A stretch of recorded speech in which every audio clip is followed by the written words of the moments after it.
यूं तो भारत को दुनिया का सबसे बड़ा लोकतंत्र कहा जाता है, लेकिन सवाल यही उठता है, क्या आज भी हम लोकतांत्रिक हैं? क्या आज भी जनता इस देश की मालिक है, या फिर सिर्फ वही नेता मालिक हैं जो बस किसी भी तरीके से एक बार वोट ले आते हैं और उसके बाद यहाँ लोकतंत्र नहीं तानाशाही चलती है? ये मैं नहीं कहता, अधिकतर लोग तब कहते हैं जब कहीं ना कहीं एक बार वोट देने के बाद तमाम सारे वोटर्स की, तमाम सारी जनता की सारी शक्तियां शून्य हो जाती है, कम हो जाती है, ख़त्म हो जाती है। मैं आज इसी बारे में हम आप सबसे बात करने वाले हैं और बात करने वाले हैं कि ऐसा क्या किया जाए कि वोटर्स की शक्तियां वापस आए, लोगों की शक्तियां वापस आए। और ऐसा कुछ हो रहा है देश में जिससे वोटर्स की शक्तियां वापस आ सकती है, सच में जनता वापस से जनतंत्र की मालिक बन सकती है। मेरा नाम है वरुण भंसाली और मेरा नाम है चेतना, और आज हम आपको बताएंगे कि असल में लोकतंत्र होता क्या है, क्या वो अधिकार हमारे पास होने चाहिए जिससे ऐसा लगे कि हम लोकतंत्र में रह रहे हैं। देखिए, लोकतंत्र जो बना, हमारा संविधान जो बना, वो तो इसी मूलभूत बेसिक पे बना कि जनता को मालिक बनाना है, जनता ही सरकार चुनेगी। लेकिन कहीं ना कहीं इस पूरे प्रक्रिया में एक बात छूट गई, कुछ कमियां छूट गई, जिसे अब संशोधित करना बहुत ज़्यादा ज़रूरी है। और वो कमियां कुछ ऐसी थी जिसके बाद कहीं ना कहीं एक बार अगर वोट दे दिया तो जनता की सारी शक्तियां शून्य हो जाती है, खत्म हो जाती है। और अब सच में संविधान के निर्माताओं को ये सोचने की ज़रूरत है कि 5 साल ही नहीं, हर वक्त जनता देश की मालिक रहे, ऐसा कुछ किया जाए। और ऐसा कुछ हो रहा है। क्या हो रहा है? देश के बहुत सारे कानूनविदों ने मिलकर संविधान में संशोधन की मांग की है, और ये मांग बहुत ही ज़्यादा लेजिटिमेट है, जिससे पूरी तरह से जनता के जो पावर्स हैं वो बढ़ रहे हैं। क्या है वो मांग, इस पूरे वीडियो में आपको बताएंगे। बने रहिएगा इस वीडियो के आखिर तक। जी बिल्कुल। इन मांगों में सबसे पहली और प्रमुख मांग ये है कि आपके पास मत देने का अधिकार होना ही चाहिए। आपको किसी से पूछने की ज़रूरत नहीं है कि आप एलिजिबल हैं कि नहीं हैं। देखिए, मत देने का अधिकार और उससे भी ज़्यादा मत देने की गारंटी होनी चाहिए, रजिस्टर्ड एज अ वोटर की गारंटी होनी चाहिए। ये बहुत ज़्यादा अहम और बहुत ज़्यादा ज़रूरी है। कोई भी अधिकारी, कोई भी बाबू हमारे इस अधिकार को छीन ना सके। हमारे पास गारंटी हो कि हम होंगे ही होंगे उस वोटर लिस्ट में। सोचिए, याद कीजिए, जब वोट देने का समय आता है उससे पहले जब वोटर लिस्ट चेक करने जाते हैं और आपकी आंखें फटी की फटी रह जाती है कि देश के नागरिक होते हुए भी, 18 साल से ऊपर होते हुए भी आपका नाम ही नहीं है, वहाँ पर नाम ही नहीं है। और उसके पीछे कई सारी वजह दे दी जाती है, जिसको ठीक करने जब तक हम जाते हैं तब तक कहीं ना कहीं इलेक्शन की डेट ही निकल जाती है। फिर 5 साल बाद नंबर आएगा तब देखेंगे, वैसा कुछ हो जाता है। लेकिन अगर इस चीज़ की गारंटी हो तो कभी ऐसा नहीं होगा। यह बात की गई है इस बिल में। बिल की सारी डिटेल्स में हम लोग नहीं जाएंगे, वो ब्लॉग में डिस्क्रिप्शन में हमने डाल रखा है, उससे आप देख सकते हैं कि क्या क्या संशोधन की डिमांड की गई है। लेकिन उस बिल से जो होगा उसके बारे में हम बात कर रहे हैं। कहीं ना कहीं आप देखेंगे कि ये जब गारंटी आएगी कि हाँ, आप वोटर लिस्ट में होगे ही होगे, आपका वोट होगा ही होगा, तो कहीं ना कहीं और ज़्यादा भागीदारी बढ़ेगी। जी जी बिल्कुल। अगर हम देखें तो ये भी हमारे लिए एक त्यौहार की तरह ही होता है। वोट देना एक बहुत बड़ा अधिकार है हम लोगों का, और अगर इन लचर व्यवस्थाओं के चलते हमें इतने बड़े अधिकार से वंचित रह जाना पड़ता है तो ये बहुत बड़ी बात है। इसके खिलाफ हमें अपनी आवाज़ उठानी ही होगी, और जो लोग इसके लिए आवाज़ उठा रहे हैं उन्हें अपना साथ देना ही होगा। और यहाँ पर बहुत सारी बातें और हैं जो कहीं ना कहीं हमारे अधिकारों को क्षुण्ण कर रही है।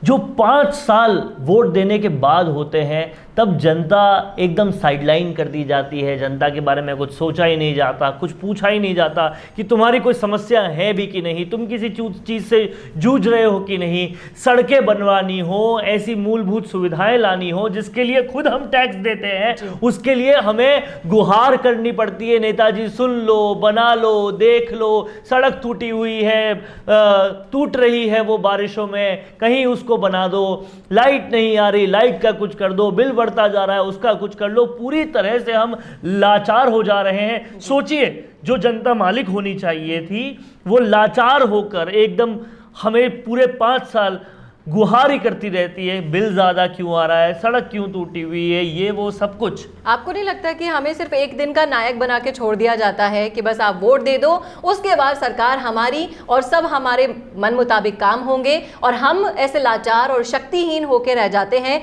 कि अगर हम कोई चेंज करना चाहे तो फिर हमें 5 साल तक इंतजार करना पड़ेगा। और आपको पता है चेतना, इस समस्या का भी समाधान कहीं ना कहीं जो मूल रूप से होना चाहिए वो इस संशोधन की जो डिमांड की गई है उसमें है, जिसको आप ब्लॉग पे नीचे देख सकते हैं। उसमें साफ साफ कहा गया है कि केवल नेता जो एमएलए है या एमपी है वो ही क्यों डिसीजन मेकर बने, कुछ ऐसे रिप्रेजेंटेटिव बनने चाहिए। सामाजिक, हमारे समाज में शक्तिशाली लोगों की कमी नहीं है, इंटेलिजेंट लोगों की कमी नहीं है। एमएलएस के अलावा भी कुछ ऐसे लोग निर्धारित होने चाहिए जो हमारी आवाज़ को प्रमुखता से उठा सके, और सिर्फ न्यायपालिका और संसद के बीच में जो संशोधन की जो लड़ाई होती है उस तक सीमित ना रहे, हम अपनी आवाज़ बिल्कुल मजबूत तरीके से उठा सके। जाकर देखेंगे जब आप किसी मोहल्ले में, किसी इलाके में, तो आपको दिखेगा बहुत सारे लोग ऐसे होते हैं जो बहुत ज़्यादा जागरूक हैं, जो सब कुछ जानते हैं, बूझते हैं।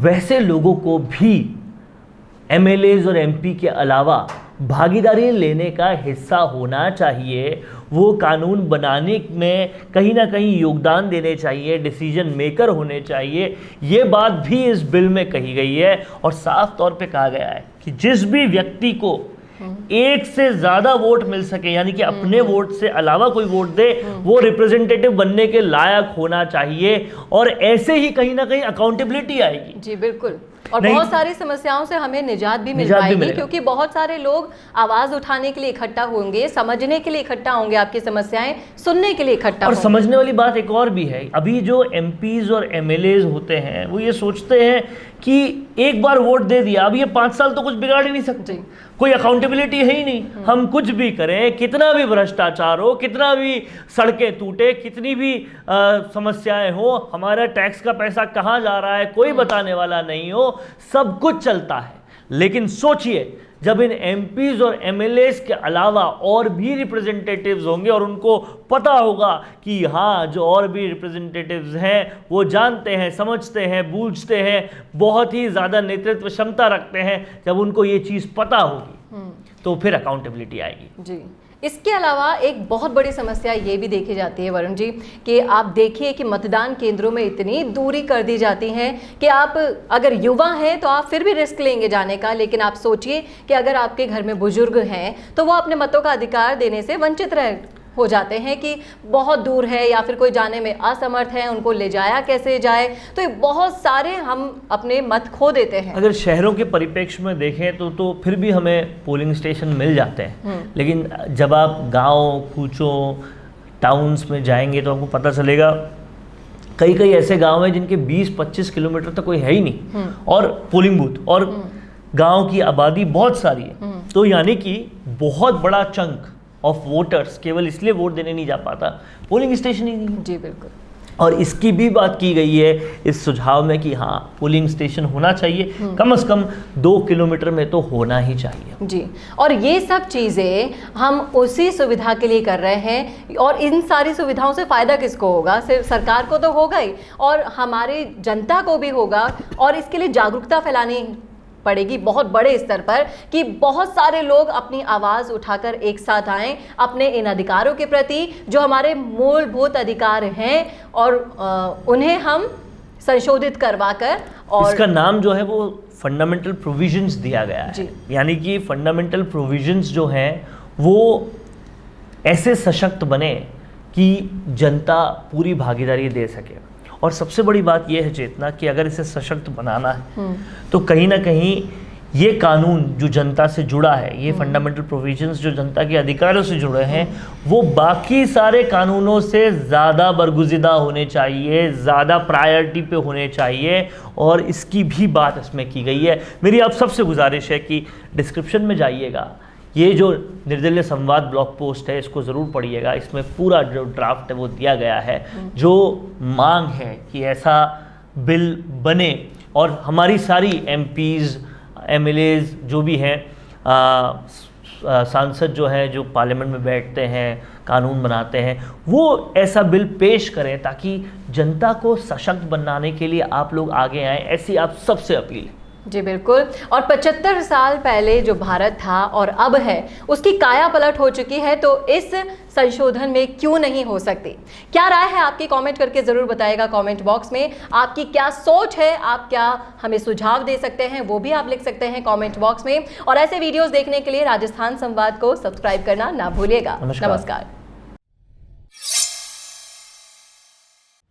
झटका, करंट, शॉक, नाम अनेक पर कारण सिर्फ एक, लापरवाही। इस लापरवाही का भुगतान कई बार उन्हें करना पड़ता है जो हमारी परेशानियों को दूर करते हैं। वो इलेक्ट्रिशियन या वर्कर जो हमारी इलेक्ट्रिक रिपेयर के लिए आते हैं, लेकिन किसी न किसी लापरवाही की वजह से हादसों का शिकार हो जाते हैं।